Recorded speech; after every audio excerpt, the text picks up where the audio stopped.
Ora, muito boa tarde. Eu começo por cumprimentar, obviamente, os que vieram assistir a esta sessão sobre gruas torre, construir com segurança, e pedir desculpa pelo ligeiro atraso, mas nós normalmente, isto acaba por ser hábito, um deslizamento no tempo. Mas de qualquer modo, portanto, queria, em todos vós, bem como os eleitos, os não eleitos, os colegas, os não colegas, cumprimentar a todos. Cumprimentar, obviamente, também a organização, na pessoa do engenheiro Luís Machado, presidente do Colégio Nacional de Engenharia Civil, e também os oradores, desde logo o engenheiro Manuel Gomes, diretor do Centro de Braga da ACT, da Autoridade para as Condições do Trabalho, o engenheiro Manuel Cardoso Calheiros, que, curiosamente, se calhar até está um bocado na gênese disto, porque ele, na altura, enviou um mail, ele representa uma empresa de gruas, e enviou-me um mail a chamar a atenção para o que estava a acontecer e, no fundo, agradeço o facto de o ter feito. O assunto também não iria passar em claro, porque o facto de ter acontecido, salvo erro, por 2 vezes consecutivas, iria chamar a atenção de qualquer forma, mas a seu dono, ele estava atento e rapidamente chamou a atenção. A nossa colega engenheira Margarida Sousa, diretora da HCI. Depois, na segunda parte, o engenheiro Arnaldo Reis, coordenador da especialização em segurança do trabalho na construção, e o engenheiro Alexandre Luz Pinto, coordenador da Comissão da Especialização de Geotecnia. Ora bem, eu já estudei um pouco a razão do evento. Nós estamos a assistir a um recrudescimento da construção, e com o recrudescimento da construção aconteceram coisas destas e outras que tais, e eu diria que não sendo pessimista, às vezes não custa muito antever estas coisas. E porquê? Nós, se atentarmos bem, durante 10 anos, praticamente desde 2009, houve uma redução enorme na atividade da construção civil em Portugal. Perdemos cerca de 320 mil trabalhadores, segundo alguns, mas andará à volta dos 300 mil. Desses 300 mil, a maior parte não voltou. Não quer dizer que estejam fora, mas abandonaram a profissão, dedicaram-se a outras coisas, e hoje estamos com uma falta de estimado 70 a 80 mil necessidades de efetivos para a construção, sendo que, curiosamente, nos centros de emprego há 35 mil desempregados inscritos que também não querem ir para a construção. A par disto, fecharam 65 mil empresas, desde as mais pequenas, obviamente, às maiores. Hoje, das grandes empresas que Portugal tinham, contas por menos dos dedos de uma mão as que restam, e, portanto, houve aqui uma crise grande que deixou marcas. Não temos encarregados experientes. Os encarregados que antes eram praticamente os grandes organizadores do trabalho, pessoas que tinham conhecimento profundo do que eram as obras e estavam muito atentos às mais pequenas falhas, hoje já não existem. Por outro lado, na parte de fiscalização, na administração pública, o emagrecimento foi levado aos limites. A administração pública hoje está débil, e quando a administração pública é débil, o Estado também o está. Não há quadros adequados e com experiência. A administração pública hoje, quando as pessoas saem, é nesse dia que procura substituí-las. Isto é, não há uma coisa que era fundamental em qualquer organização pública ou privada, que é haver uma coincidência temporal entre os que estão para sair e os mais novos. E quando eu falo uma coincidência, é de anos, para passar experiência, para haver conhecimento. Isso hoje não acontece em muitos casos, e aqueles que chegam caem praticamente de paraquedas, desculpem-me a expressão, e pouco ou nenhuma experiência têm, nem sabem do que é a arte do que vão fazer e não têm conhecimento daquilo que vão fazer. Depois também temos uma empregabilidade instável, salários baixíssimos e pouco atrativos. Isto é um facto. Os jovens hoje, e nós aqui na Ordem somos confrontados todos os dias com alertas que nenhum deles fica sem resposta, de ofertas de emprego de 500 e 600 euros. Verdadeiramente indecorosas as ofertas que fazem aos engenheiros e, portanto, nós estamos completamente cientes das dificuldades que os jovens, e não só, os menos jovens também. E, portanto, temos aqui um panorama que no seu conjunto, apesar de da atividade estar a crescer, em grande parte graças à reabilitação urbana, porque obra nova não há muita, há alguma, mas não há. A obra pública também teima em começar, e da maneira que foi lançada, o que assistimos foi que as grandes empreitadas estão a ser ganhas por empresas, nomeadamente espanholas, porque em Portugal não há capacidade instalada, não há capacidade de meios humanos nem materiais, até os próprios equipamentos que nós tínhamos em muitas áreas hoje já não existem. E, portanto, temos aqui um panorama que não é difícil antever, como eu disse, que possam acontecer estes acidentes. Eu não conheço em pormenor o que é que aconteceu nos dois casos das gruas, e repito, acho que são dois, mas há uma questão que nós temos aqui que é uma obrigação, que é discutirmos e debatermos o que é que está mal, ouvir pessoas que sabem, interlocutores que estão metidos no circuito. Não interessa estar aqui a encontrar os culpados, como bastonário, interessa-me sim de defender os engenheiros, isso sim, isso é o que motiva, e defender a engenharia portuguesa, porque nós não podemos ficar com um estigma em cima de que estes acidentes acontecem por incompetência ou por menos atenção, etc., porque tem outras causas, e, portanto, isso é basicamente a razão de estarmos aqui, é para percebermos como é que as coisas são, como é que foram, como é que devem ser feitas e, sobretudo, tentar corrigir o futuro. Com isto estamos a prestar o habitual serviço que nós procuramos, em primeiro lugar aos nossos colegas e aos nossos membros, e também à sociedade, porque a sociedade acredita nos engenheiros, nós somos uma profissão de confiança pública e mal seria de nós no dia em que os cidadãos e os contribuintes deixarem de acreditar na competência daqueles que fazem a atividade da engenharia em todas as especialidades e que asseguram o dia-a-dia e asseguram o cotidiano. E, portanto, isso é a grande função que nos motiva e é com isto que eu acabo a minha intervenção, desejando que a sessão seja profícua e, sobretudo, que saiamos de cá mais esclarecidos e, sobretudo, cientes de onde é que estão os erros e onde é que temos que vir a corrigir as coisas. Muito obrigado pela vossa atenção.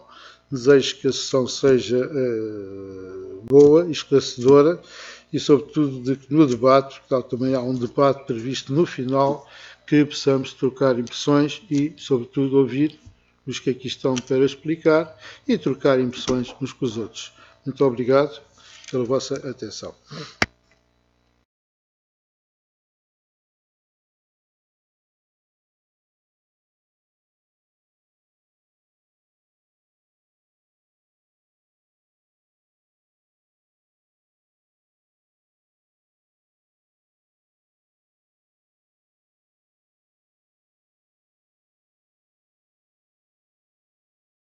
Como o Sr. Bastonário teve a oportunidade de referir, e em primeiro lugar agradecer a presença do Bastonário numa manifestação como estas e numa reunião como esta, que só mostra de facto a importância que a Ordem dá a temas desta natureza. Aquilo que gostaríamos de, nesta abordagem inicial, poder transmitir, respeita exatamente a que a questão de gruas-torre é um equipamento absolutamente fundamental e que não se pode tornear naquilo que é a construção construção em altura, construção em menos importância, com menores dimensões, mas estas gruas são hoje um equipamento absolutamente essencial para podermos elevar cargas e conseguir ter os ritmos e os rendimentos que estão previstos. Por outro lado, também é um equipamento de uma visibilidade muitíssimo grande. É um equipamento que chega a ser um dos fatores que muitas vezes é utilizado para ver qual é que é a dimensão do setor da construção, é contando o número de gruas. Este é um rácio que normalmente também é utilizado. E é um equipamento que tem umas características particulares, porque quer na parte da operação, quer na parte toda da montagem e desmontagem, é muito significativamente difícil, por vezes, de controlar. Basta vermos o que é o trabalho de um operador que está a uns largos metros ou dezenas de metros de altura a trabalhar um dia inteiro e quantas vezes sem uma verificação exata do local e, portanto, a experiência destes trabalhadores e do apoio que têm de base é determinante para o sucesso das nossas construções. Mas é também uma atividade de risco. E é, de facto, uma atividade de risco porque os acidentes, as dificuldades aparecem e estão aqui dois exemplos do que pode acontecer com cargas mal embaladas e podem cair na via pública, uma vez que quantas vezes as nossas cargas de elevação passam pela via pública, ou podem cair dentro do estaleiro. Felizmente, nestes casos, sem qualquer incidente, mas é uma atividade que tem riscos e, por isso, necessita, de facto, ser analisada e conversada. E pode ter riscos na própria grua. É um caso como aquele que aqui está, em que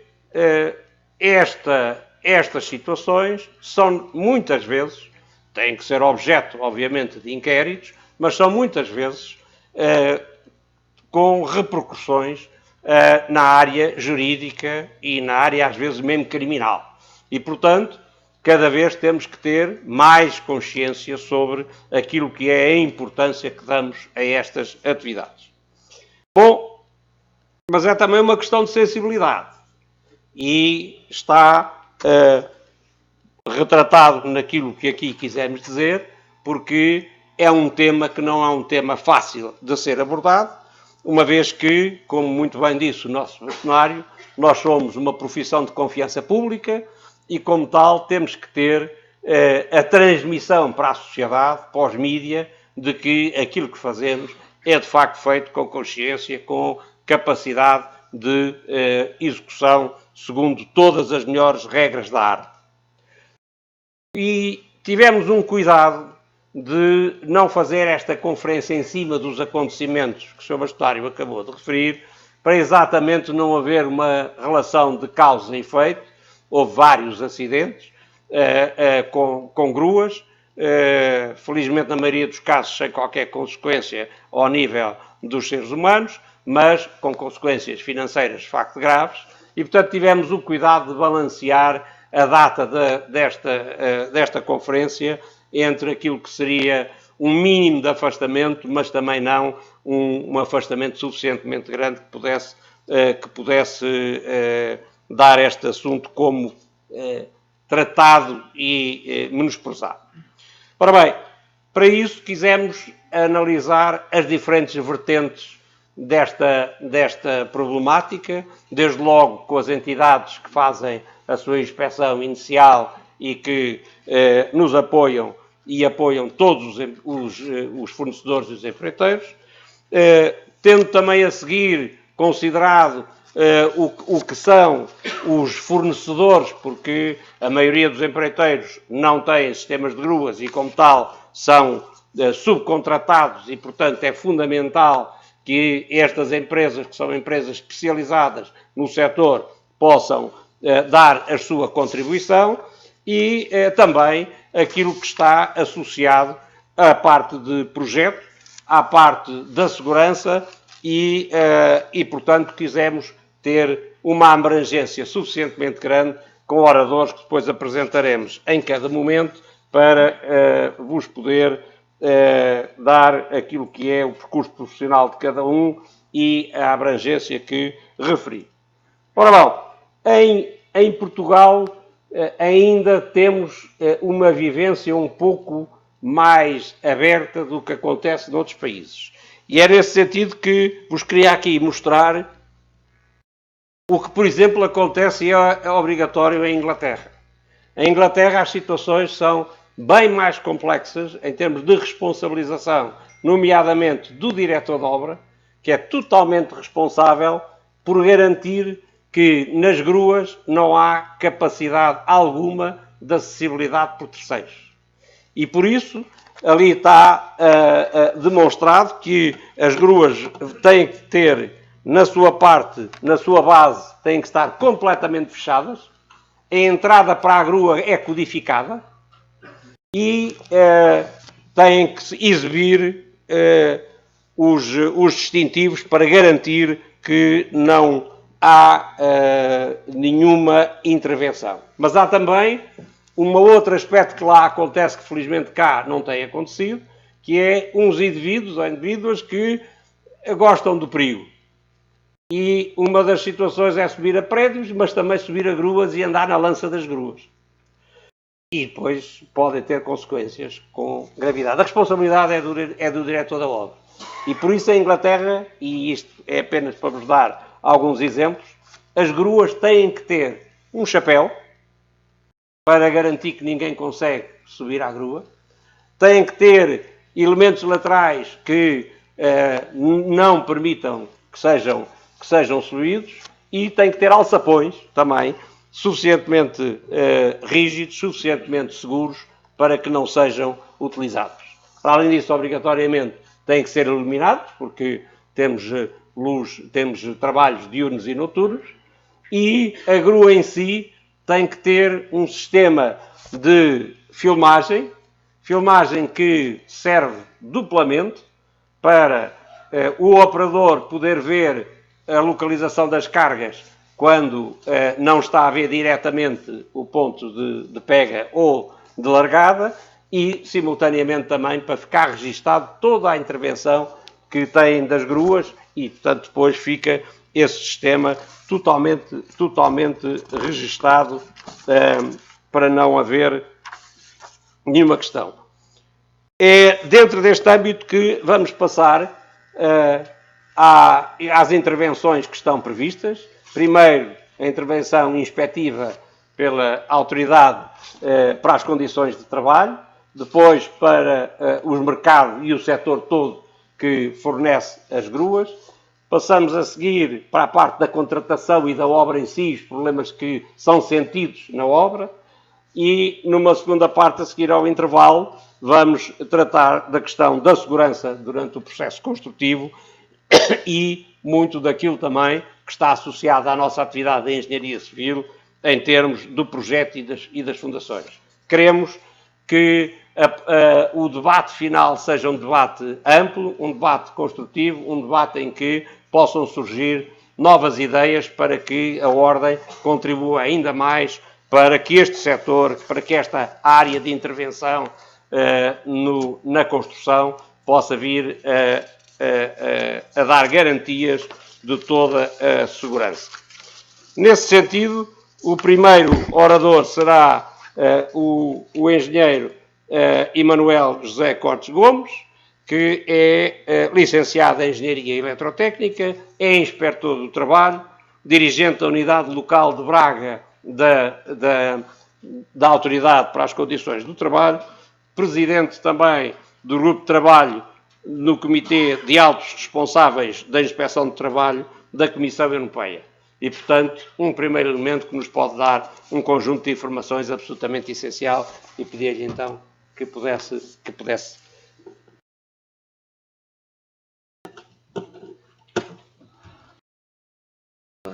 vamos aqui ver a sua parte.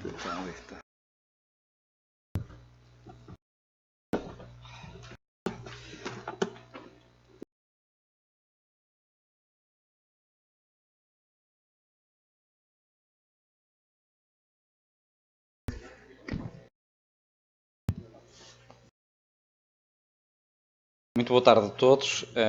Eu gostaria, antes de mais, de felicitar a Ordem pela iniciativa. De facto, um tema extremamente pertinente e, como já ouvimos aqui o Sr. Bastonário referir, com muita atualidade, dadas as circunstâncias atuais do nosso mercado de construção.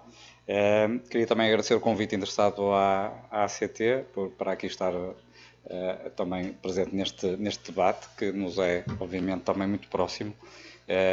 Por outro lado, também na continuidade de uma iniciativa que tivemos em 2016, que foi a campanha de segurança de máquinas e equipamentos, um dos nossos parceiros era exatamente a Ordem dos Engenheiros, e onde eu também tive prazer de estar aqui presente, na altura a convite do engenheiro Marçal, também num seminário sobre segurança de máquinas e equipamentos de trabalho.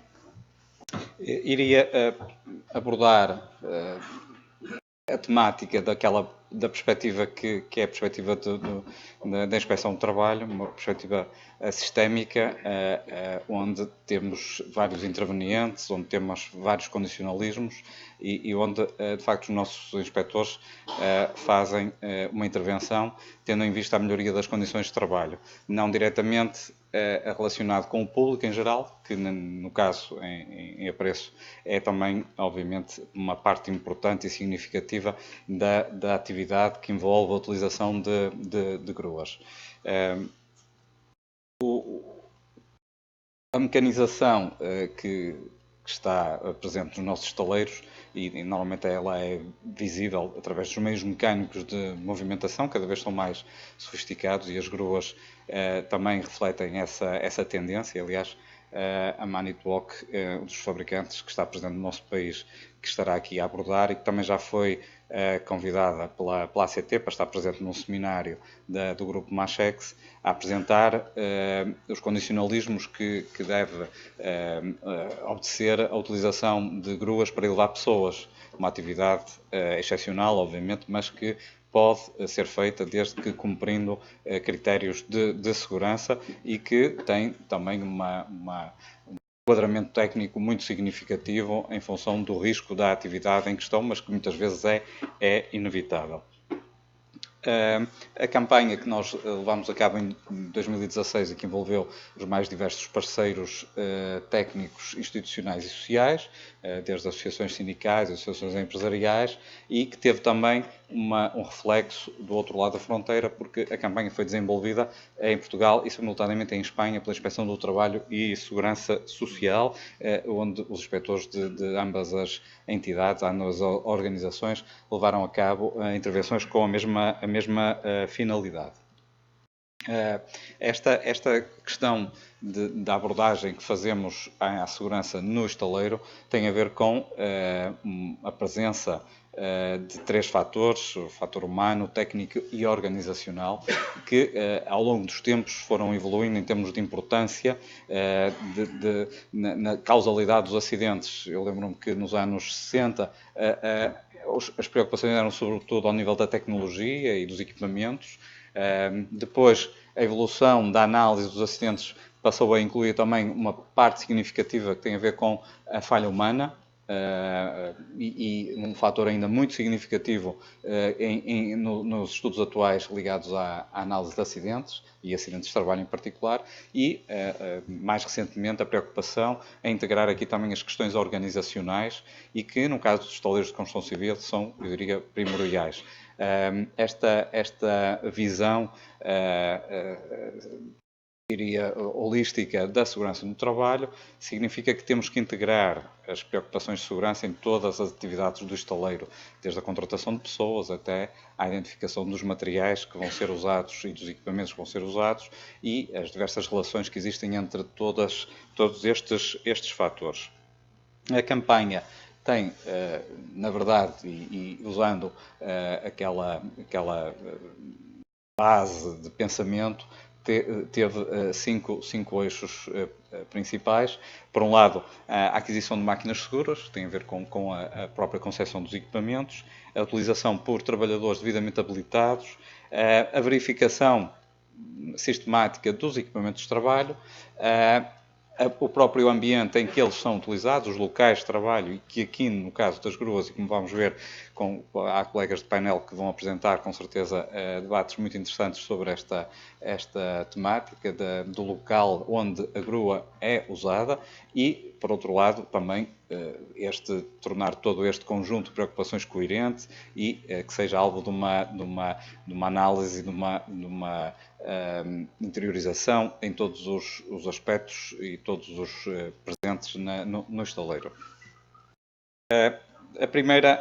Primeiro eixo é, de facto, a utilização de máquinas seguras e penso que todos nós temos consciência hoje em dia de que há um conjunto de responsabilidades que os fabricantes têm que respeitar, no caso de máquinas novas, e, de facto, cumprir a diretiva máquinas, disponibilizar um processo técnico que tenha todos os elementos relativos à concepção do equipamento, disponibilizar também manuais adequados aos operadores dos equipamentos, proceder à avaliação de conformidade quando ela careça, por exemplo, de um organismo notificado e emitir a declaração que deve ser parte do equipamento e depois, finalmente, colocar a marcação CE. Eu não irei abordar muito mais esta temática, embora ela seja extremamente importante e com certeza que a Manitowoc irá desenvolver muitos dos aspectos que acabei de referir. Para nós, assume atualmente especial importância a questão da formação dos trabalhadores e da utilização pelo trabalhador habilitado. O conceito de trabalhador habilitado faz parte do enquadramento legal do Decreto-Lei 50/2005. E o que é que queremos dizer com um trabalhador habilitado? Um trabalhador habilitado é alguém que, por um lado, tem determinada competência e que essa competência foi verificada. Houve uma verificação, houve uma avaliação que concluiu pela aptidão daquela pessoa para o exercício de determinada atividade. E, portanto, este conceito não se compadece com a mera declaração que era usada frequentemente pelo empregador, em como o trabalhador tinha formação para conduzir uma grua, por exemplo. Portanto, esse tipo de declarações emitidas pela entidade patronal atualmente não permite presumir que o trabalhador esteja habilitado. Poderá, na verdade, ele estar e ser uma pessoa competente até, ou uma pessoa habilitada a conduzir uma grua, mas não é suficiente para, digamos, comprovar essa competência. Hoje em dia temos um conjunto de preocupações ligadas à formação profissional e um conjunto também de elementos, e iria salientar o Catálogo Nacional de Qualificação, que tem unidades de formação de curta duração, que devem ter conteúdos mínimos que devem ser transmitidos ao trabalhador para que ele possa desenvolver a sua atividade com segurança. E, portanto, o cumprimento ou a observância dessa formação é depois sujeita a registro através do sistema SIGO e também o registro no passaporte qualifica. Portanto, são conceitos da formação profissional que aqui também devem a ser levados a cabo e que permitem, de facto, uma garantia da competência dos trabalhadores e, por outro lado, também promovem a sua empregabilidade. Inclusivamente, são muito úteis no caso de trabalhadores que estejam destacados noutros países a exercer a sua atividade, porque permitem, perante as autoridades competentes desse país, evidenciar que aquele trabalhador tem competências para uma determinada atividade que pode ser regulada no país de destino. Isso, com certeza que muitos de vós já passaram por essas situações e isso permite evidenciar, de facto, que o trabalhador está apto a desenvolver uma atividade num país em que esteja a desenvolver trabalho. Outra das preocupações que a utilização de gruas nos tem trazido é a verificação das gruas, a própria verificação. A ACT faz parte do Comitê dos Altos Responsáveis das Inspeções de Trabalho e coordena um grupo de trabalho dentro deste grupo, o grupo MACHEX, que reúne especialistas de todos os países e que debate questões ligadas à segurança de máquinas. Este grupo, o grupo MACHEX, desenvolveu em 2013 um guia, que neste momento está disponível quer neste link da Comissão Europeia, quer no próprio site da ACT. Se quiserem pesquisar, encontram o guia, traduzido em português. Ele está, aliás, traduzido em todas as línguas dos Estados-membros e que, no fundo, vem refletir um bocadinho sobre a qualificação da pessoa competente. Aquilo que traz sempre muitas dúvidas e em muitos seminários sou muitas vezes questionado sobre o conceito de pessoa competente e com toda a pertinência, porque de facto o conceito é muito vago e muito genérico, mas que este guia nos permite trazer e dar um pouco de luz sobre este assunto e inclusivamente, permite-nos falar um bocadinho de quais são os registros da formação dos próprios examinadores de gruas e os requisitos para a verificação da competência. Como é que eu verifico se um determinado inspetor de gruas pode ou não exercer a sua atividade e se é competente para o fazer. O conceito de pessoa competente, como vocês podem ver, tem aqui extratos do Código do Trabalho francês, da legislação inglesa para a utilização de equipamentos de trabalhos, do Real Decreto espanhol e do conceito português. São tudo conceitos abertos, carecem de regulamentação própria. No nosso país não existe regulamentação própria sobre o conceito de pessoa competente, mas o que nós podemos neste momento dizer é que de facto há um conjunto de critérios que devem ser observados, características para a pessoa que inspeciona gruas. E uma das que me parece mais importante, e dado que estamos aqui na presença de uma audiência que penso que é maioritariamente constituída por engenheiros e na ordem dos engenheiros, é de facto dispor de qualificações académicas e experiência relevante numa área da engenharia. Parece-me muito significativo que a pessoa que coordena a realização das inspeções, a pessoa que define as verificações que são feitas, tenha formação em engenharia e tenha experiência, tenha conhecimentos práticos e técnicos para poder determinar quais são as verificações que devem ser feitas. Obviamente, quem executa a verificação, pode não ser a mesma pessoa, terá também de ter características pessoais, deve ser apto, deve estar confortável com o trabalho em altura e também fazer juízos técnicos. Todos estes conceitos podem nos ajudar, de facto, a envolver as pessoas certas nesta atividade muito importante para assegurar a segurança na utilização de gruas e outros equipamentos de elevação. Aliás, um dos folhetos da campanha que foi editado e que ainda está disponível no site da ACT apresenta alguns exemplos de atividades de verificação e sobre desde a verificação da plataforma de apoio, aliás uma fotografia que nos foi cedida pelo engenheiro Arnaldo Reis e que por parte representante na altura por parte da Ordem dos Engenheiros na campanha, os limitadores de cargas também, a verificação dos mesmos e os ensaios de funcionamento e os próprios ensaios elétricos que estes equipamentos devem ser sujeitos, quer periodicamente, quer após a instalação. E, aliás, é uma questão importante, é definir critérios de periodicidade e até definir o critério de quanto profundos devem ser os ensaios que são feitos às gruas em função, por exemplo, da sua vida de utilização, do seu tempo de utilização. Tudo questões ainda por resolver de uma forma pelo menos jurídica.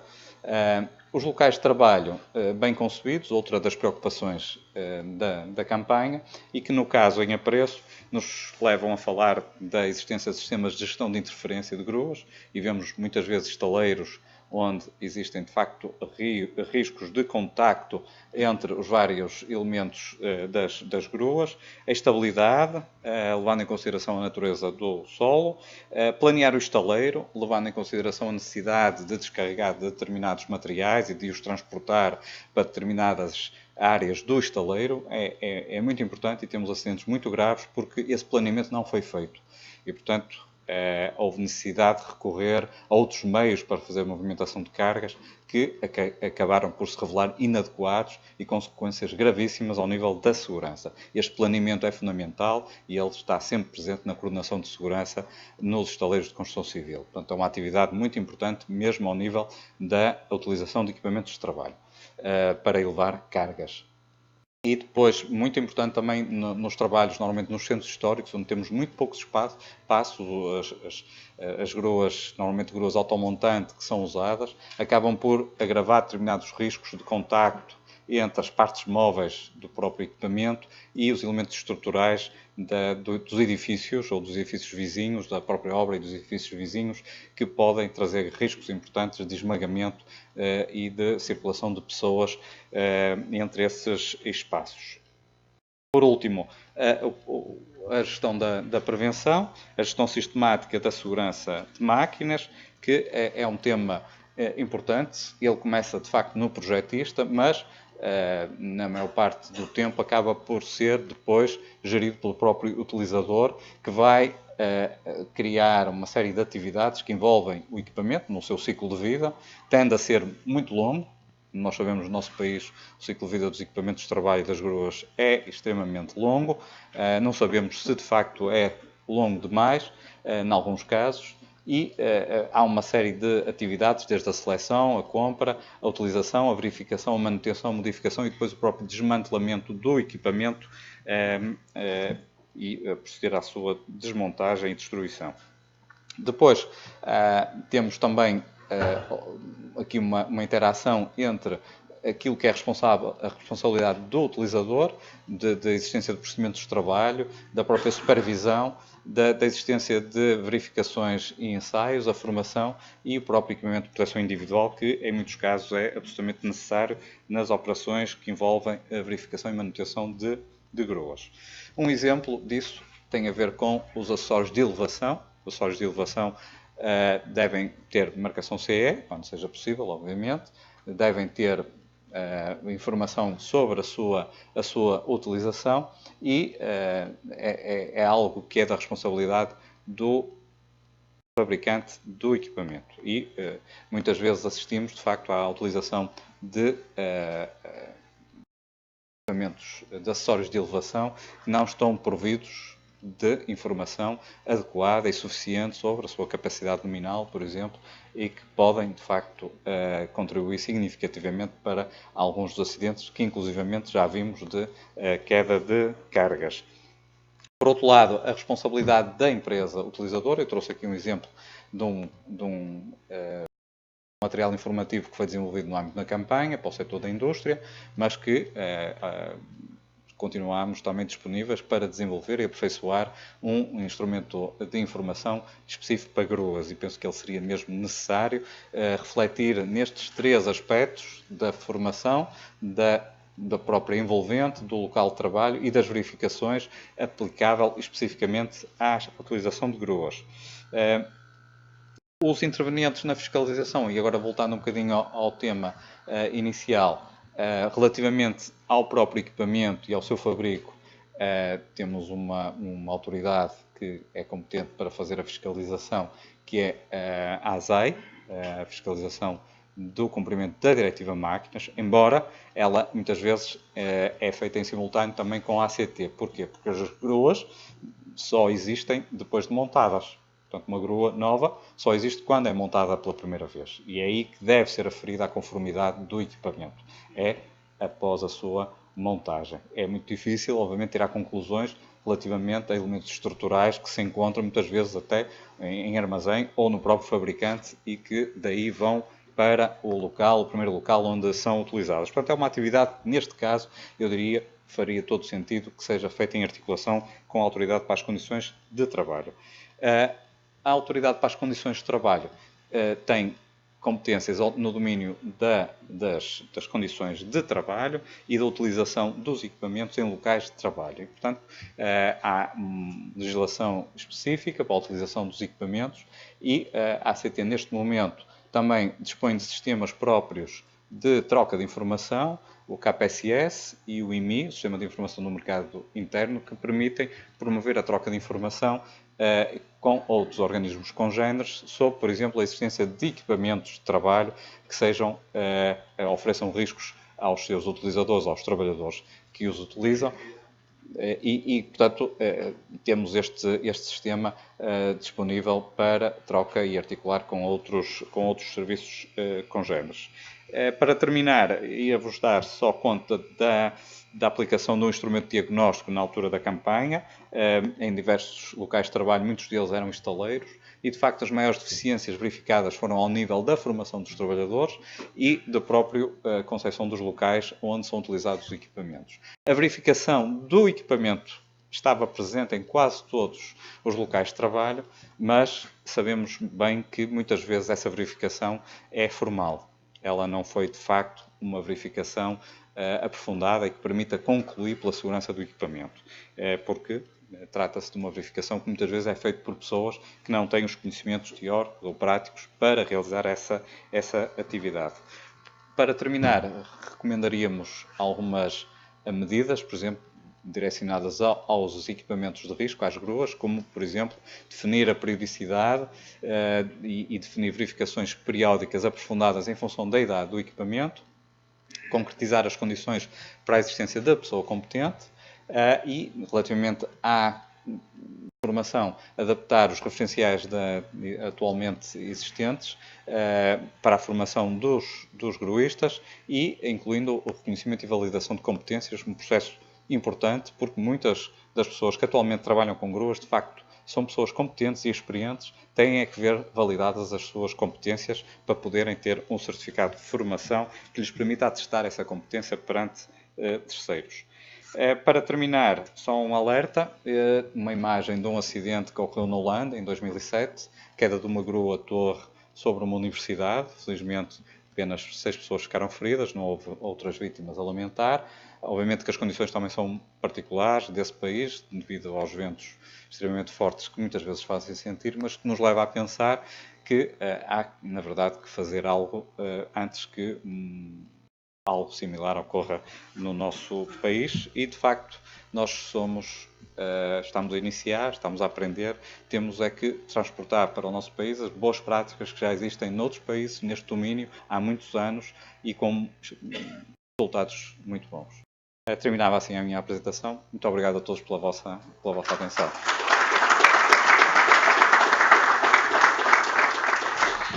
Agradecemos imenso esta intervenção e, como o Sr. Bastonário teve a oportunidade de dizer, isto mostra bem um relacionamento importante em que as empresas de construção têm com a autoridade para as condições de trabalho. São parceiros, não temos que os encarar de facto como parceiros e é nessa medida que temos que trabalhar todos em coordenação.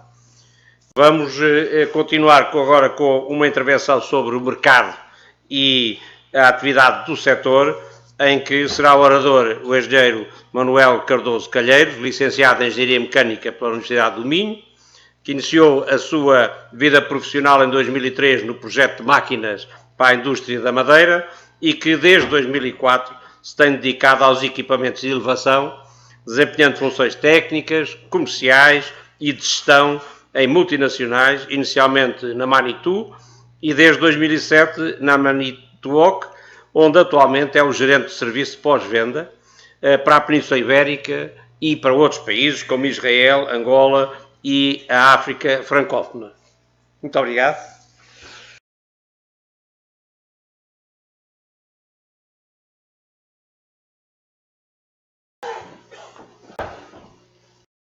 Muito boa tarde. Apresentações feitas, eu passo à minha apresentação, onde quero partilhar com vocês a visão de um fabricante líder mundial de gruas, onde temos produtos e marcas que são líderes no seu segmento. Então, Manitowoc, quando falamos da Manitowoc, falamos de Potain, falamos de Grove, falamos de National Cranes, falamos de Crawler Cranes e da Manitowoc. É uma empresa que tem fábricas, tem 12 fábricas em 8 países, 2 delas cá em Portugal. Aproximadamente 40 organizações regionais que se ocupam das vendas e do serviço após-venda, fixas em 20 países, um deles também é Portugal. Além das fábricas, também temos uma organização que se ocupa do mercado da venda e do serviço após-venda, e esta equipa também se ocupa daqueles países todos mencionados, pelos quais eu sou responsável pela parte do serviço após-venda. Uma empresa que emprega 5.300 pessoas em todo o mundo, no setor das gruas. Fazendo aqui uma pequena introdução, falamos muito de gruas-torre, automontantes, gruas de montagem de elementos. Tipicamente, as gruas de montagem automontantes são aquelas cuja montagem se faz pelos próprios meios, mas vulgarmente há gruas de montagem rápida ou automontantes, e as gruas de torre ou as gruas de montagem por elementos são as que se montam com o auxílio de um equipamento auxiliar, nomeadamente uma grua automóvel. Bom, durante mais de 30 anos, vários países, associações, organismos criaram normas isoladas para o projeto de cálculo de equipamentos e, em alguns casos específicos, para as gruas de torre. A introdução da Diretiva Máquinas, como há pouco foi falado, em 95, permitiu uma enorme simplificação dos processos redundantes. Contudo, permaneceram ainda algumas questões. Só em 2010, com a entrada da norma 14439, que é seguida pelos grandes fabricantes como a Manitowoc, a Liebherr, a Wolfgrain, a Comanza e a Terex, com a Medil e a Jaso, que é a norma harmonizada para o cálculo e projeto de gruas de torre, cumprindo e agrupando todos os requerimentos da Diretiva Máquinas. O objetivo foi aumentar a segurança na utilização de gruas de torres através de um processo ainda mais cuidado e um fabrico rigoroso, agrupando numa única norma todas as diversas existentes até então. Aborda os aspectos de cálculo do projeto de gruas de torre com os mais elevados estándares de segurança e ergonomia. E introduz um elemento novo, que é o FEM 1005.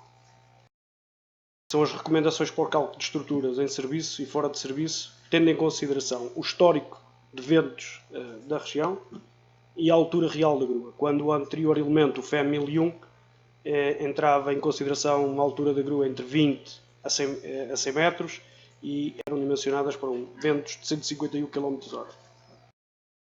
Isto tem um impacto, obviamente, e trabalhando sempre a favor da segurança e da segurança das gruas, na parte do fabrico, teve um impacto direto na altura máxima livre ao gancho de 5%, aplicando a curva de ventos do C25, e no caso do D25, para uma redução de 17% e um aumento em 14% do lastro da base. As gruas, como é que chegam ao mercado? Ou diretamente os fabricantes fazem uma venda direta aos utilizadores, empresas de construção, estaleiros, parques de materiais, ou através da sua rede de distribuição, também poderão fazer a venda ao aluguer. Os alugadores, por sua vez, fazem um aluguer diretamente ao mercado, portanto são um prestador de serviço para as empresas de construção, no fornecimento deste equipamento de elevação, ou a nossa rede de distribuição faz essa venda ou aluguer aos utilizadores finais.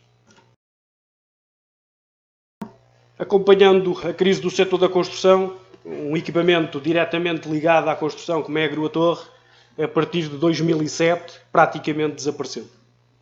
E tem-se mantido assim. Ligeiramente houve um aumento nos últimos 2 anos, mas muito pouco. Mas com esta recuperação do mercado que temos sentido nos últimos 2, 3 anos, muito da reabilitação, como falava o Sr. Bastonário, houveram muitas gruas usadas que entraram no país. Mas nós sabemos as que fizemos entrar e em que condições fizemos entrar. Mas não há registro, não há controle sobre essas gruas que estão a entrar para suprimir essa falta de equipamentos que havia. Bom, as obras continuam a fazer da mesma forma que há 10 anos atrás e a grua é um elemento importante e muito utilizado, talvez dos equipamentos que mais trabalha na obra. Estimamos que em Portugal existam entre 2.500 a 3.000 gruas de montagem de elementos e 800 a 1.000 gruas de automontantes, com uma média de idades que rondará os 20 anos. E atualmente com uma taxa de utilização entre os 80% a 90%. Os proprietários vão terá repartido entre empresas construtoras, alguns estaleiros, mas a grande maioria hoje é nas grandes empresas de aluguer que estão essas máquinas. 70% estão nessas empresas. E grande parte dessas gruas, como referi, com uma média de idades à volta dos 20 anos, grande parte delas já a caminhar para o fim de vida, algumas mesmo no final de vida, no período, obviamente, de desgaste ou de maior desgaste, porque já há fadiga acumulada, já há um trabalho de muitos anos. Infelizmente, grande parte delas já estará muito próximo do seu final. Bom, uma atividade de aluguer que nós conhecemos bem, porque se recuarmos alguns anos atrás, a Potá Portugal talvez tenha sido o grande impulsionador e dinamizador do aluguer de gruas em Portugal. E há uma série de requisitos necessários, nomeadamente ter uma empresa constituída. Não há um alvará específico para aluguer, mas tem que ter uma empresa constituída, tem que ter pessoal qualificado, ter pessoal formado, quer administrativo, quer no terreno. Tem que ter instalações para alimentar as máquinas, é preciso equipamentos de elevação, pórticos, como gruas, como um parque para parquear essas gruas, viaturas de serviço para as equipas, ferramentas, EPIs, seguros. Obviamente, para se dedicar ao aluguer, gruas em conformidade, sejam novas, sejam usadas, tem que estar de acordo com a lei, cumprindo os requisitos legais. Desde 2015, ou as empresas que se dedicam a esta atividade têm o alvará de obras públicas para a montagem e desmontagem de equipamentos de elevação para a atividade da construção, ou então terão que se recorrer para fazer essas montagens ou desmontagens desses equipamentos a empresas que sejam detentoras desse alvará. Vão ter planos de manutenção preventiva, corretiva, planos para as manutenções aprofundadas, conforme os fabricantes aconselham. Bom, impostos em dia, e uma empresa será para gerar valor, para poder prosseguir a investir e a desenvolver o seu próprio negócio. Acompanhando a crise, a quebra nas vendas, bom, os valores de aluguer vieram para valores ridículos. Perdoem-me a expressão, mas tivemos uma máquina, em média, uma máquina entre 61 e 80 toneladas metro, uma máquina de 50 metros de lança, 5 toneladas de carga máxima, um equipamento que custa em média entre 80 a 130 mil euros, alugado a 500 euros por mês. Isto é castrador de qualquer política de investimento e de renovação de equipamentos. Nos últimos 2 anos, sim, houve um aumento, tem-se notado um aumento nesses valores, mas mesmo assim muito longe do que seria aceitável e sustentável para este tipo de atividade, para este tipo de negócio. O mesmo com os serviços. As gruas não aparecem nas obras por milagre, por obra do Espírito Santo. Aparecem porque alguém tem que as montar. É preciso pôr todos os meios, toda a logística, coordenar todos os trabalhos, ter técnicos formados para fazer as respectivas montagens. E muitos dos valores que são praticados não chegam para pagar a autogrua e os caminhões que são necessários para transportar o equipamento.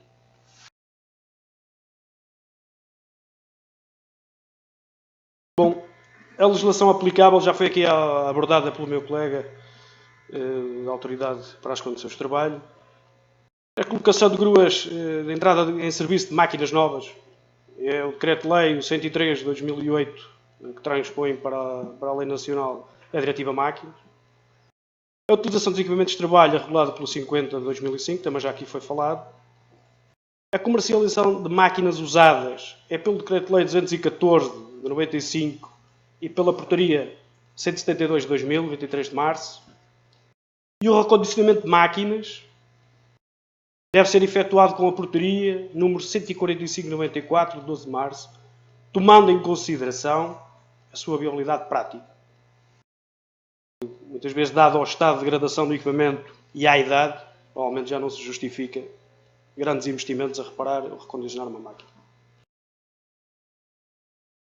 Bom, na questão da utilização das gruas de torre, 50 de 2005 assume uma particular relevância, pois trata-se de um equipamento que se instala num local de obra sujeito a alterações constantes, está sujeito diretamente às condições climatéricas, cuja segurança depende diretamente da conformidade da montagem.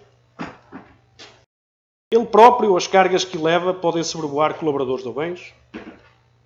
Está sujeito a mudanças sistemáticas do local e consequente eventuais danos.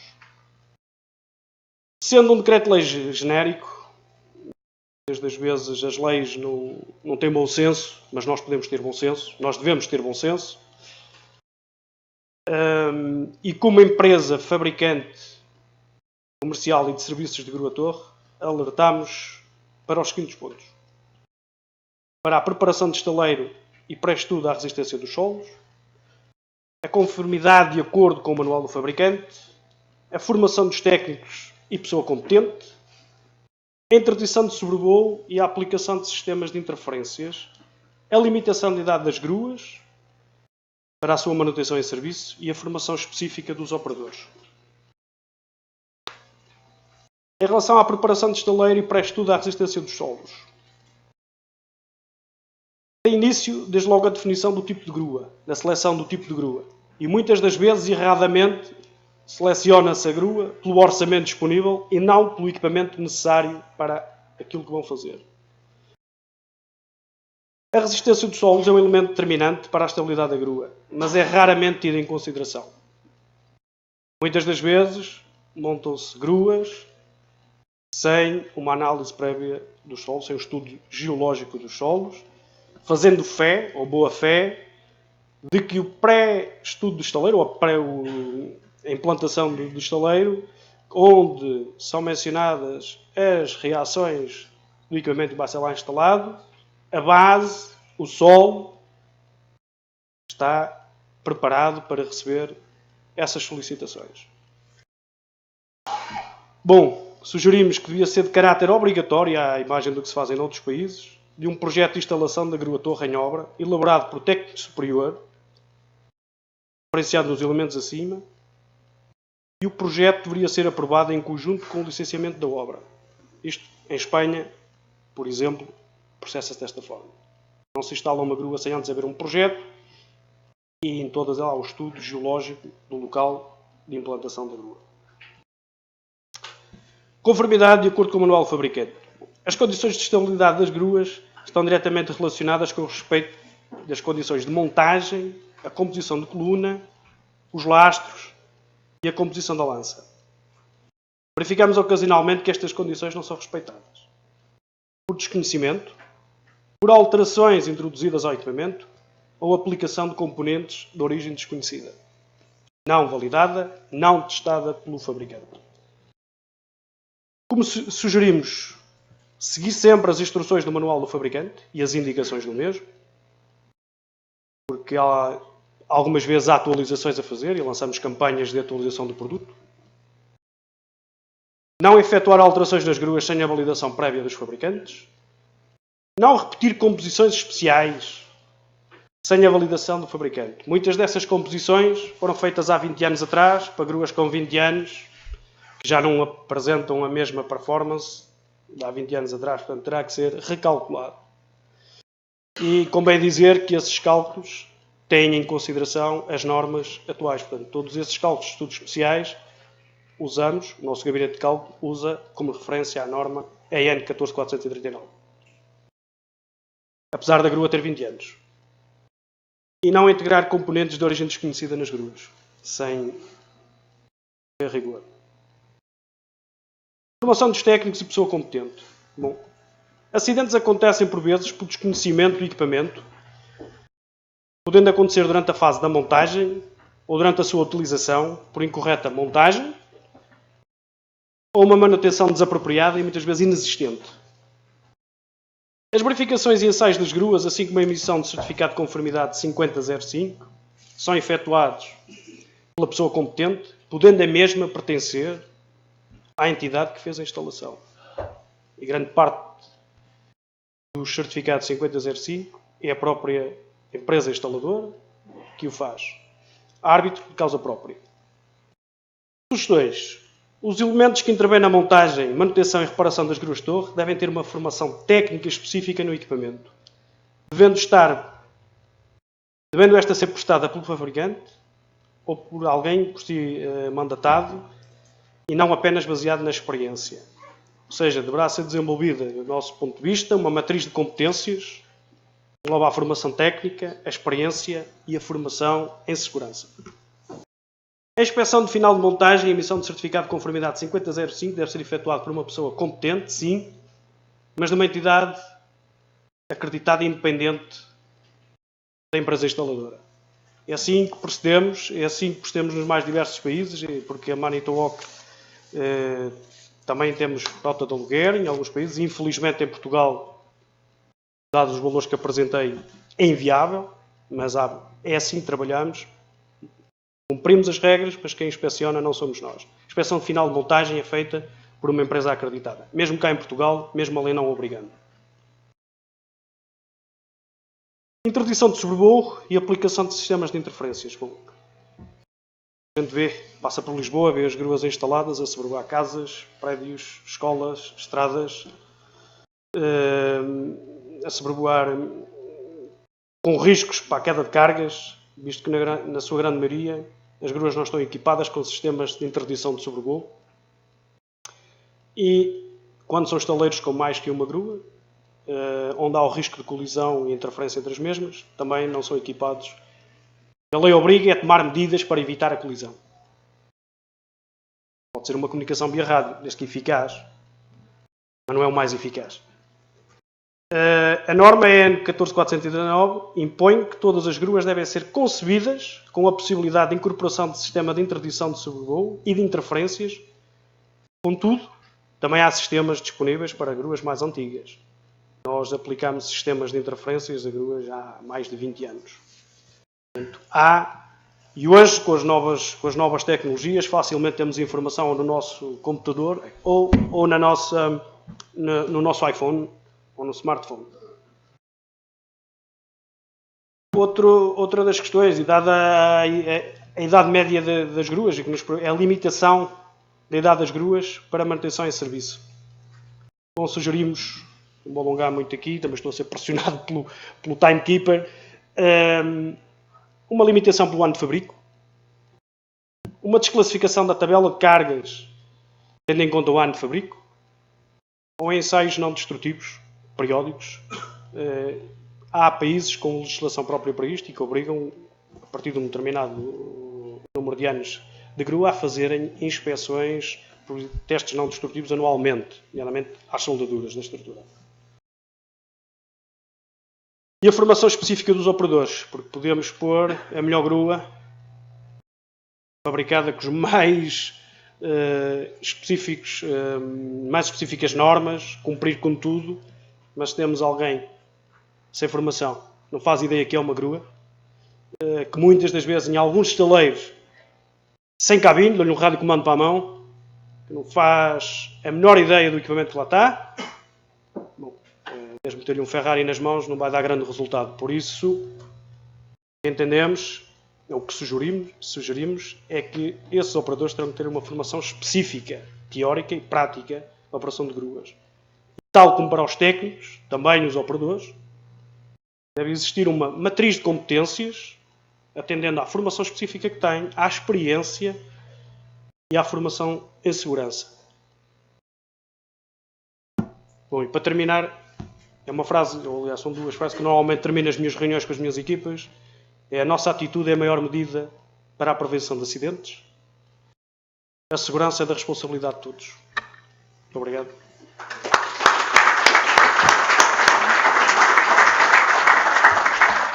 Obrigado, colega. De facto, esta componente dos fornecedores e fabricantes de gruas é absolutamente extraordinária e importante para os normalmente empreiteiros que as utilizam, e é exatamente na complementaridade daquilo que é a disponibilização destes equipamentos para quem os usa para a construção que vamos agora ouvir a nossa colega Margarida Sousa, engenheira civil do ramo de estruturas, do técnico, membro sénior da Ordem dos Engenheiros e especialista em engenharia de segurança, pós-graduada em gestão estratégica na qualidade, técnica superior de segurança e higiene no trabalho, com o curso de coordenador de segurança da construção e programa de direção das empresas da AES, e também com o curso de risco nas edificações e infraestruturas pela Universidade do Minho.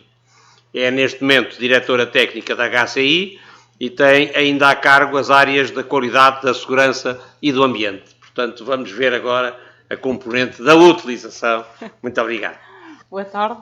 Cabe-me a mim mostrar o que é que o lado da construção, ao dia de hoje e durante estes últimos anos, como já foi dito aqui, anos muito complicados, em que aquilo que nos aparecia no mercado não era exatamente aquilo que nós gostaríamos de ter para trabalhar.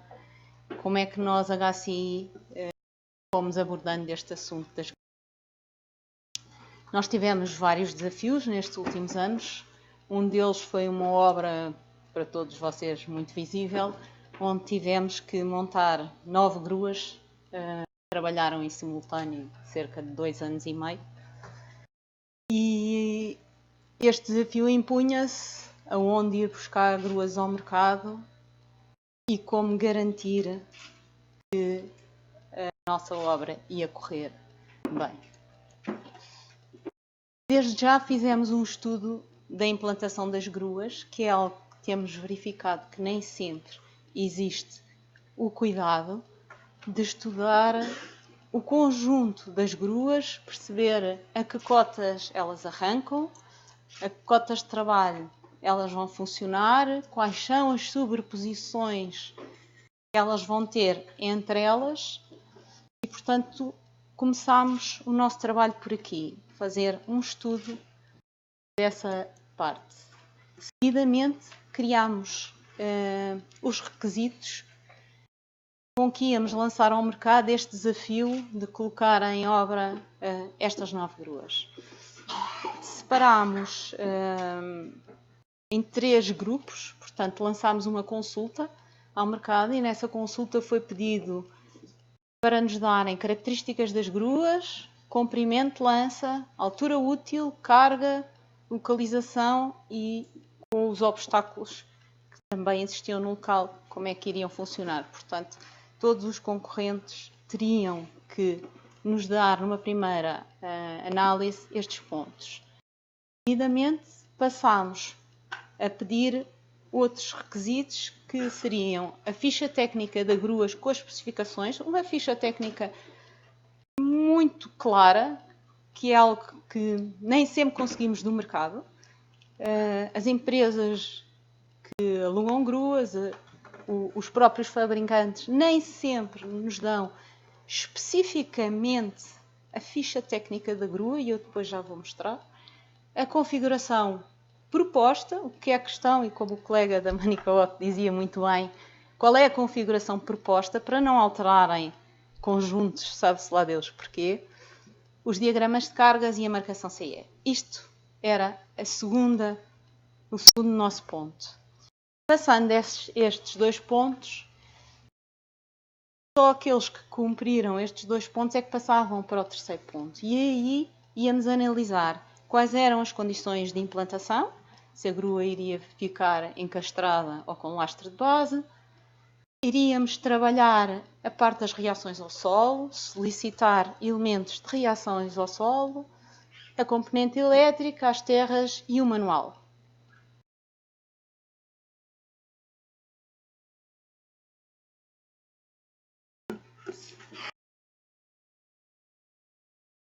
Seguidamente, tínhamos aqui uma parte que era claramente a HCI, que era garantir um projeto de fundações. Com as reações ao solo e depois de escolhidas as gruas, nós entregávamos ao projetista a parte componente de projeto de fundações. Garantíamos uma declaração de responsabilidade do projetista e a declaração da ordem, neste caso, estou nesta casa, para garantir que na realidade existia um projeto de fundações para as gruas que pretendíamos montar.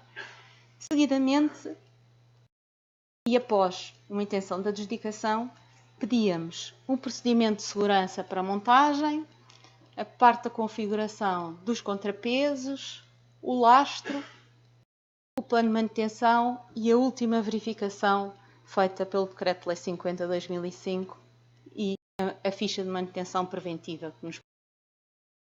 Já em fase de montagem, iríamos pedir pés chumbadores e declaração de conformidade com as especificações, características do maciço, certificados de conformidade CE de cabos, cargas prensais com balança dinamométrica e com o respectivo certificado de calibração,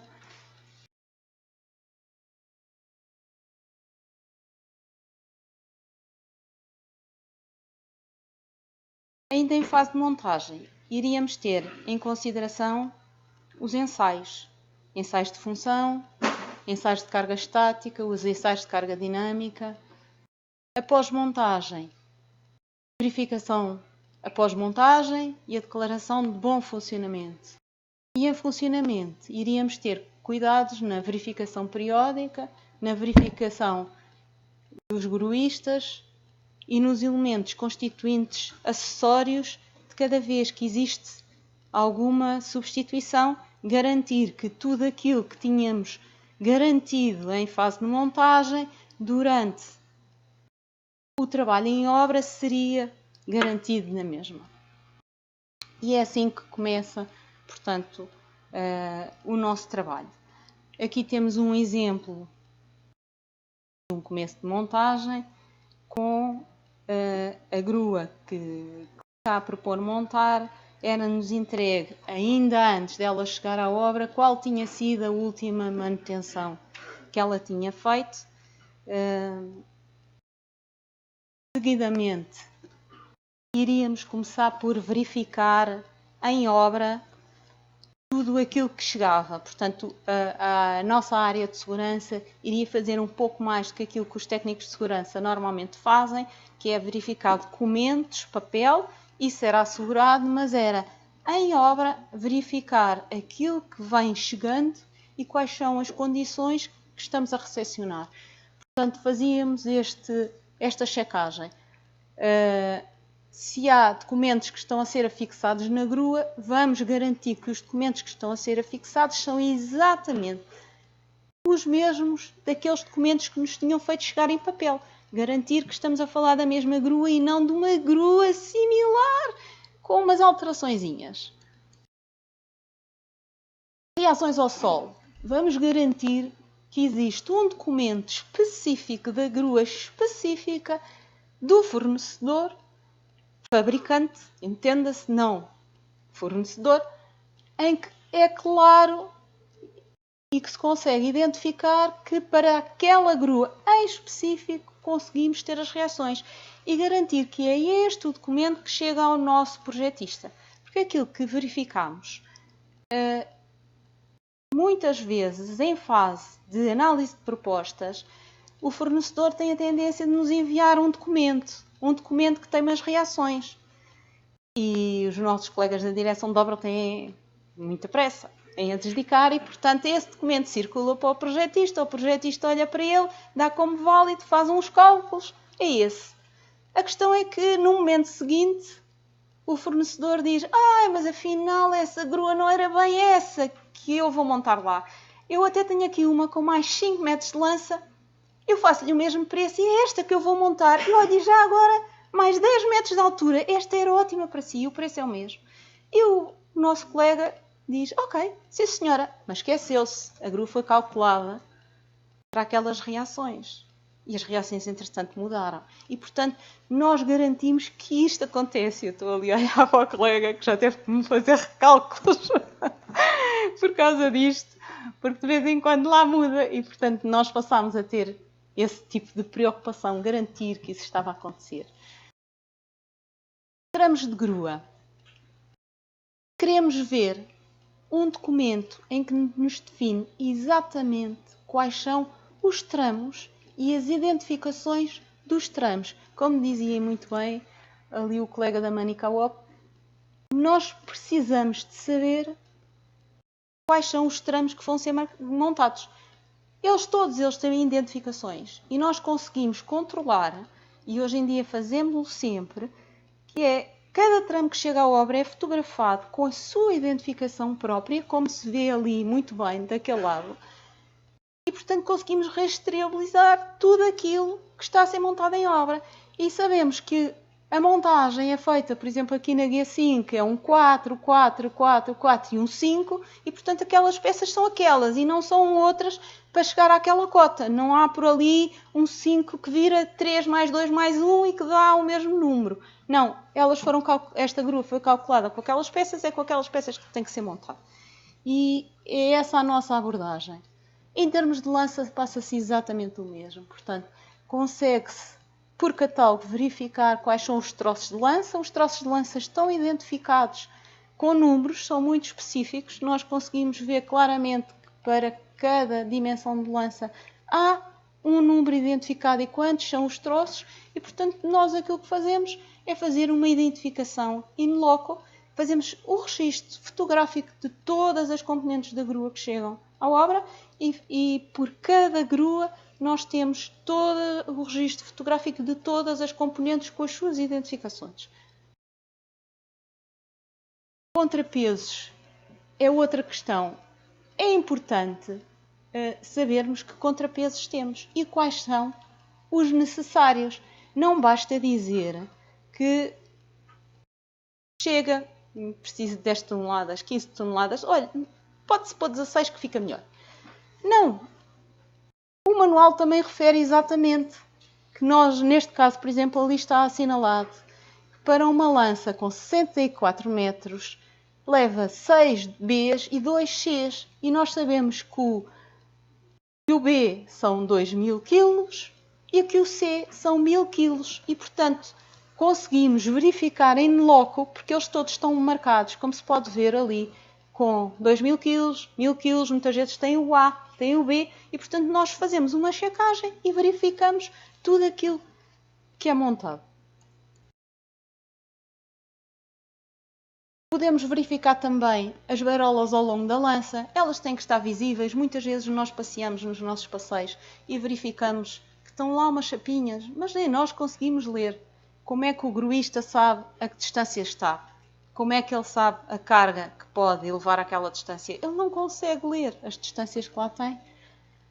Podemos também verificar o gancho, a identificação da carga máxima. Está escrito, ou deverá estar escrito. Se puder ser utilizado, tem que estar escrito, porque ainda hoje consegue-se verificar que há ganchos que nada têm escrito. Tem que estar escrito, tem que estar.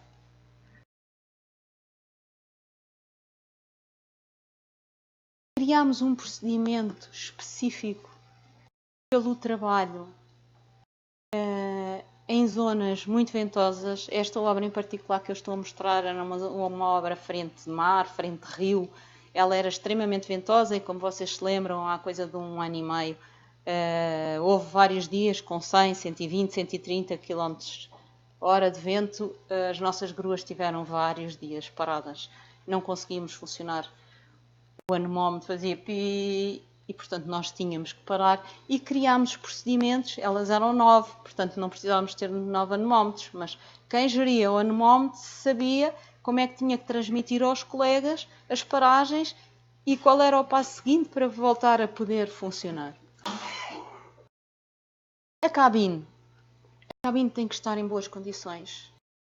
Os manobradores necessitam de uma cabine em boas condições, necessitam de ter uma tabela de carga que se leia, que não seja só de cabeça, que eles sabem exatamente quanto é que pegam e onde é que pegam. Temos que ter todos os equipamentos têm que estar percepcionáveis. O vermelho tem que ser vermelho, não pode ser já uma peça usada que mal se vê que é vermelho e que, em caso de necessidade, já não tem aquela apetência para ser carregado no imediato. Portanto, nós verificamos todo o interior da cabine e voltamos a verificar se a tabela de carga que está na cabine é a tabela de carga da grua que estamos a alugar. Quadros elétricos. Eu nunca me passou pela cabeça. Mais uma vez fizemos umas vistorias e abrimos uns quadros elétricos e tivemos um susto. Portanto, quadros elétricos têm que ser abertos, têm que ser verificados antes das gruas. Um quadro elétrico tem que estar como um quadro elétrico lá de casa. Não pode ser um amontoado de lixo mais um quadro elétrico. Ligações. É fácil verificar que não há golpilhas. Ali naquele primeiro exemplo, falta ali uma golpilha. Todas as ligações têm que ser verificadas. Portanto, em montagem, as ligações têm que ser verificadas pelos técnicos que estão a montar a grua, mas pelos técnicos que estão a acompanhar a montagem da grua. E com periodicidade, este assunto é um assunto para ser verificado, para ser acompanhado se não falta. É importante este tipo de assunto. Cremalheira. Temos que olhar para as cremalheiras. Quando as gruas chegam à obra, é uma peça fundamental. Devemos olhar para a cremalheira, para os parafusos. Se possível, verificar se eles estão marcados. Às vezes há gruas que não nos permitem, porque estão fechadas a parte das marcações, mas conseguimos verificar, no mínimo, se os parafusos têm folga. Conseguimos verificar se tem corrosão, se os dentes têm desgaste. No mínimo, nós técnicos que estamos do outro lado, quando nos chega a última manutenção da máquina a dizer que foram verificados e que foi verificada a cremalheira, nós, por uma inspeção visual rápida, conseguimos aferir se pelo menos alguém olhou para a cremalheira. Limpeza. Quando estamos a montar a grua, há tendência ao montador a deixar ficar peças soltas. Ninguém lá vai, é só ele que lá vai. É outro assunto importante. Estava a 60 metros de altura aquela peça. Se por acaso há algo que corre menos bem, aquela peça cá em baixo é capaz de ser um elemento destrutivo de algum modo, porque ela já tem alguma expressão. Ligações à terra. É necessário fazer as medições e é preciso ter um técnico habilitado para linhas de vida. Linhas de vida é algo que normalmente corre mal. Os técnicos não estão habituados a garantir as linhas de vida como deveriam. Isto é exemplos de algo que não deveria acontecer e que consegue ser detectado facilmente. Aqui mais uma, esta é um lacinho, é fabuloso. Em alguma cabeça. Nós arranjamos um documentozinho que nos mostra como deveríamos ter as amarrações e, portanto, este documento anda junto dos nossos técnicos e dos nossos encarregados para garantir que quando nos vêm fazer montagens de linhas de vida na grua, elas ficam conformes. Ok. Fazemos também a parte do controle dos cabos. Mais cabos. Eu agora vou acelerar um bocadinho os ensaios. Aqui está um ensaio. As declarações de apto ao uso. E aqui o tal sistema de anticolisão que foi montado para conseguirmos funcionar. Gostaria só de partilhar aqui esta outra obra, em que os sistemas de colisão são muito difíceis de montar. Como dá para perceber, a grua vermelha está completamente por baixo das outras duas gruas. Estas 3 gruas são de empreiteiros autónomos e de obras autónomas. Foi isso que nos foi proposto na Câmara de Lisboa, conseguir fazer estas 3 gruas, funcionar estas 3 obras em simultâneo com estas 3 gruas. Eu avançaria para aqui como é que nós, juntamente com os outros empreiteiros, tentámos resolver a situação. Criámos um acordo entre empresas e fizemos uma instrução de operação simultaneamente das gruas. Como se pode ver, a marcada está a verde, a vermelha e a azul, são as 3 obras. Os raios das gruas, das várias gruas. Criámos uma instrução com este conteúdo, portanto, falávamos nos meios afetos, sobretudo, e nas regras de operação. Tínhamos uma série de anexos que eu vou só mostrar para terem uma ideia. Portanto, aqui consegue-se perceber o estudo que nós fizemos das lanças e das contralanças, porque as próprias contralanças batiam em operação.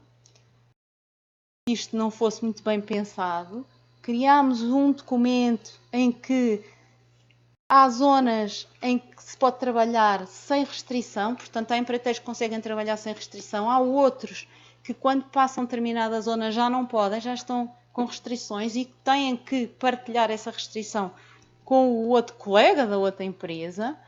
E, portanto, fizemos documentos em que se consegue ver, por exemplo, aqui era uma área de operação, onde nós poderíamos operar esta zona vermelha, mas depois estamos em manobra, há ali uma zona restrita, se conseguirem ver, o verde é livre, mas o restante é restrito porque a contralança bate e, portanto, a grua tem que ficar paralela para o colega poder trabalhar, senão já não trabalha. Isto tem sido feito com muito engenho e arte por parte dos nossos colegas em obra e, na realidade, tem resultado. E despeço-me aqui. Espero que tenham gostado.